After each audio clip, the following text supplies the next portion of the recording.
भावनाओं पर महारत हासिल करें।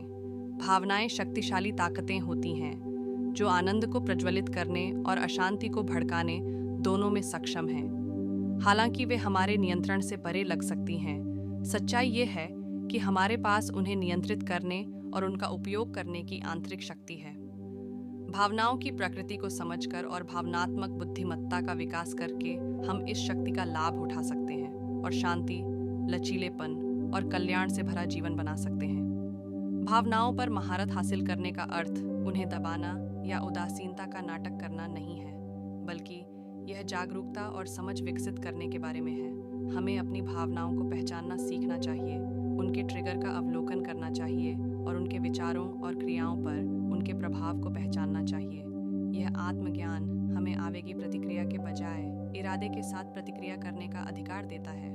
अपनी भावनाओं पर महारत हासिल करके हम अपने तनाव के स्तर को नियंत्रित करने और कठिन परिस्थितियों को शांत और स्पष्टता के साथ पार करने की क्षमता हासिल करते हैं। हम अपनी भावनाओं को रचनात्मक रूप से व्यक्त करना सीखते हैं, उन्हें रचनात्मकता, प्रेरणा और सकारात्मक बदलाव के लिए ईंधन के रूप में उपयोग करते हैं। हम आंतरिक शांति और लचीलेपन की भावना विकसित करते हैं, जिससे हमें असफलताओं से उबरने और जीवन की चुनौतियों का सामना करने का मार्ग मिलता है। इसीलिए आत्मखोज की इस यात्रा पर निकल पड़ें और अपने भीतर की शक्ति को जगाएं। अपनी भावनाओं पर महारत हासिल करके आप अपनी खुशी के लेखक बनते हैं, अर्थ, उद्देश्य और परिपूर्णता से भरे जीवन का मार्ग प्रशस्त करते हैं। 7. सद्गुण और ज्ञान की तलाश करें। खुशी की खोज में हम अक्सर क्षणभंगुर सुखों और बाहरी मान्यता का पीछा करते हैं। हालांकि सच्ची परिपूर्णता भौतिक संपत्ति या क्षणभंगुर प्रवृत्तियों में नहीं, बल्कि सद्गुण और ज्ञान के विकास में निहित है। ये सार्थक जीवन के 2 स्तंभ हैं जो हमें आंतरिक शांति, उद्देश्य और स्थायी आनंद की ओर ले जाते हैं। सद्गुण में नैतिक सिद्धांतों का एक समूह शामिल होता है जो हमारे कार्यों और दुनिया के साथ बातचीत का मार्गदर्शन करते हैं। यह ईमानदारी, निष्ठा, करुणा और साहस जैसे गुणों को विकसित करने के बारे में है। इन सिद्धांतों के साथ अपने जीवन को जोड़कर हम न केवल अपने स्वयं के कल्याण में सुधार करते हैं, बल्कि परिवार, समुदाय और पर्यावरण के कल्याण में भी योगदान देते हैं। दूसरी ओर, ज्ञान वास्तविकता की प्रकृति को समझने और इस ज्ञान का उपयोग सार्थक जीवन जीने के लिए करने की क्षमता है। यह ज्ञान प्राप्त करने, सीखने और हर अनुभव से सकारात्मक या नकारात्मक मूल्यवान सबक लेने के बारे में है। ज्ञान की तलाश करके हम जीवन की जटिलताओं को पार करने और ठोस निर्णय लेने के लिए आवश्यक स्पष्टता और दृष्टिकोण प्राप्त करते हैं। अपनी भावनाओं को स्वीकार करें। हमें अपनी भावनाओं को स्वीकार करना चाहिए। हमें अपने डर, क्रोध, ईर्ष्या आदि भावनाओं को दबाने की कोशिश नहीं करनी चाहिए। अपने जीवन का लक्ष्य निर्धारित करें। हमें अपने जीवन का लक्ष्य निर्धारित करना चाहिए। हमें अपने जीवन में क्या हासिल करना है, यह तय करना चाहिए।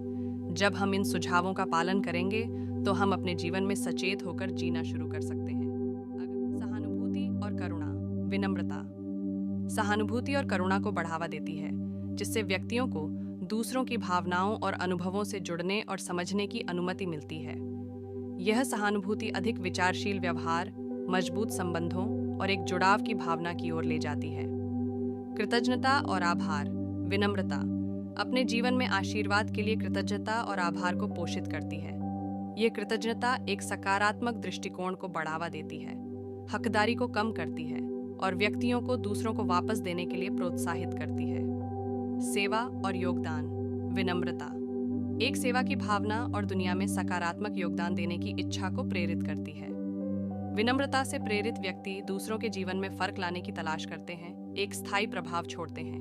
विनम्रता को अपनाने के आपको कई लाभ। विनम्रता को अपनाकर व्यक्ति व्यक्तिगत और पारस्परिक दोनों तरह से कई लाभ उठा सकते हैं। व्यक्तिगत विकास, विनम्रता व्यक्तिगत विकास और विकास के लिए मार्ग प्रशस्त करती है। सीखने के लिए खुलापन, आत्म जागरूकता और मार्गदर्शन प्राप्त करने की इच्छा व्यक्तियों को निरंतर सुधार और विकास करने की अनुमति देती है। आज के लिए बस इतना ही। सब्सक्राइब और शेयर करना न भूलें। अपने सुझाव कमेंट में ज़रूर दें। धन्यवाद। आशा है कि आपको आज की बातें पसंद आई होंगी। अगली बार फिर मिलेंगे। तब तक सुरक्षित रहें और स्वस्थ रहें। नमस्ते।